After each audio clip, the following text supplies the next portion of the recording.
Cross विश्वर सर्वबृहत मानव सेवाकारी अनुष्ठान। यह युद्ध क्षेत्र में भेदभाव न रखी सेवा देइथाए।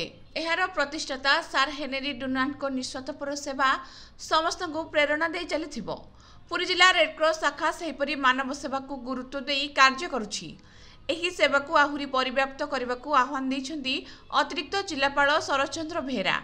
बुधवार विश्व रेड क्रॉस दिवस अवसर में पुरी जिला मुख्य चिकित्सालय परिसर में रेड क्रॉस पताका को उत्तोलन कर समस्त स्वेच्छासेवी माने उत्कृष्ट सेवा प्रदान सह भेदभाव न रखी कार्य करने को श्री बेहेरा परामर्श देथिले।